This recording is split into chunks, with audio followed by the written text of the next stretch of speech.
नमस्कार, India news देख रहे हैं आप और मैं हूं आपके साथ पुनीता सिंह। बुलेटिन की शुरुआत करेंगे। बड़ी खबर सामने आ रही है बांसवाड़ा से, जहां रतन जोत के बीज खाकर माफी चाहूंगी, बड़ी खबर इस बीच सामने आ रही है, जहां मुख्यमंत्री भजनलाल शर्मा अब लगातार देखिए स्वास्थ्य व्यवस्थाओं को दुरुस्त करने में लगे हुए हैं। अब IHMS को लेकर भी बहुत बड़ी जानकारी सामने आ रही है। हर नागरिक को हेल्थ रिकॉर्ड सुरक्षित रहेगा।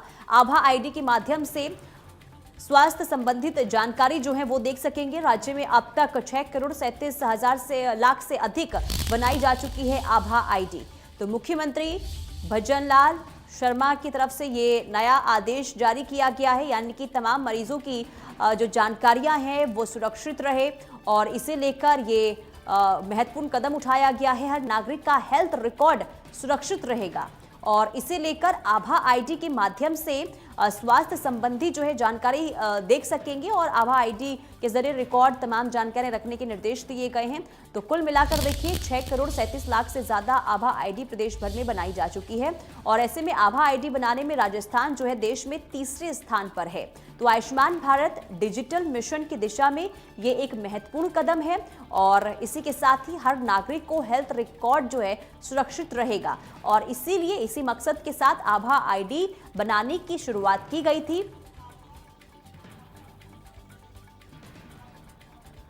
और हमारे साथ हमारे ब्यूरो चीफ लवली तमाम जानकारी के साथ जुड़ चुके हैं। लवली, देखिए आभा ID का जो मकसद रहा है, यानी कि मरीजों की रिकॉर्ड को सुरक्षित रखा जाए, तमाम जानकारियां रजिस्टर हो, इसे लेकर जो अब ये आदेश दिया गया है मुख्यमंत्री की तरफ से, इसके बारे में जानकारी दें।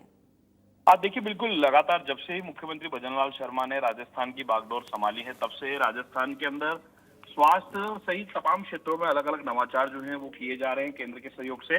और अब केंद्र सरकार के सहयोग से आभा ID बनाने का काम किया जा रहा है, जिसके तहत हर व्यक्ति स्वस्थ रहे, उसकी जो जांच पड़ताल होगी, इन्वेस्टिगेशन होगी, वो तमाम चीजें एक ID पर उपलब्ध होगी। किसी भी अस्पताल में अगर वो व्यक्ति जाता है, चाहे निजी हो या सरकारी में, वहां पर उस ID का एक्सेस होगा, और उस ID का नंबर बताने के बाद ये पता लग जाएगा उसका ट्रैक रिकॉर्ड कि किस व्यक्ति को कब कौन सी बीमारी रही हुई है। कभी अगर सर दर्द की दवा के लिए भी उसने डॉक्टर को दिखाया है, कभी पंजीयन कराया गया किसी भी अस्पताल में, तो तमाम जानकारियां जो है वो उसके अंदर शामिल होगी। किसी भी वो जो ID है उसमें जो नागरिक है अपने स्वास्थ्य की जानकारी ले सकेगा, और उसका साल 2020 में उसका स्वास्थ्य कैसा था, 22 में कैसा था, तमाम जो ट्रैक रिकॉर्ड पुराने आधार पर जो है वो इसमें शामिल किए जाएंगे। और करीब 6 करोड़ से ज्यादा, यानी 6,73,00,000 आभा ID जो है वो बनाई जा चुकी है राजस्थान में।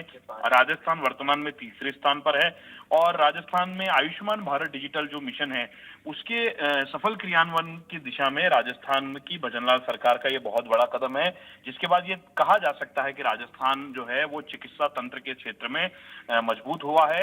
और मुख्यमंत्री भजनलाल शर्मा खुद लगातार मॉनिटरिंग कर रहे हैं चिकित्सा विभाग की, स्वास्थ्य विभाग की, ताकि आम जन को बेहतर स्वास्थ्य सुविधाएं उपलब्ध हो सके।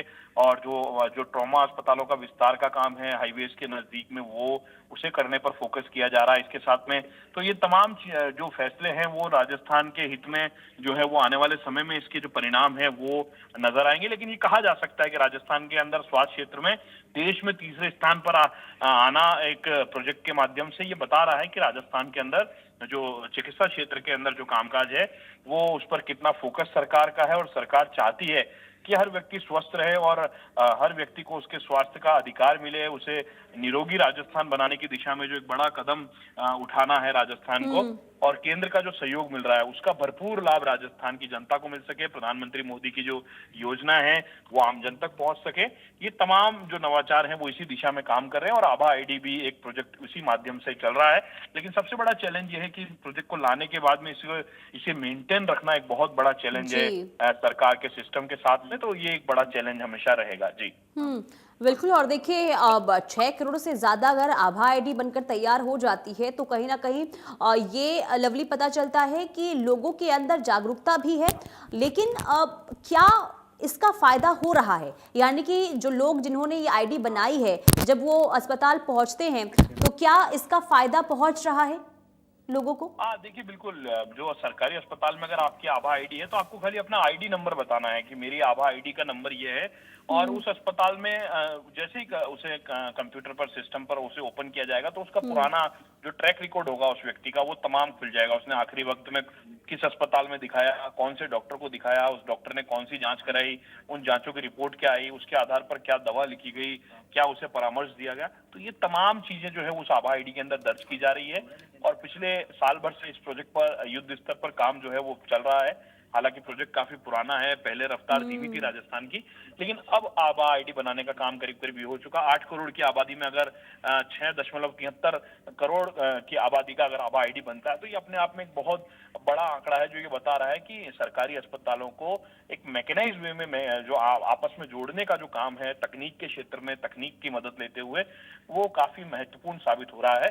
और आभा आईडी के माध्यम से आपका एक आईडी नंबर, जैसा वोटर आईडी आधार कार्ड का नंबर होता है, ठीक इसी तरीके से आपका आभा आईडी नंबर क्रिएट होता है। और उस आभा आईडी के माध्यम से ही आप किसी भी अस्पताल में, सरकारी अस्पताल में जाके अपना नंबर बता करके निःशुल्क उपचार, सरकार की सुविधाओं का लाभ ले सकते हैं।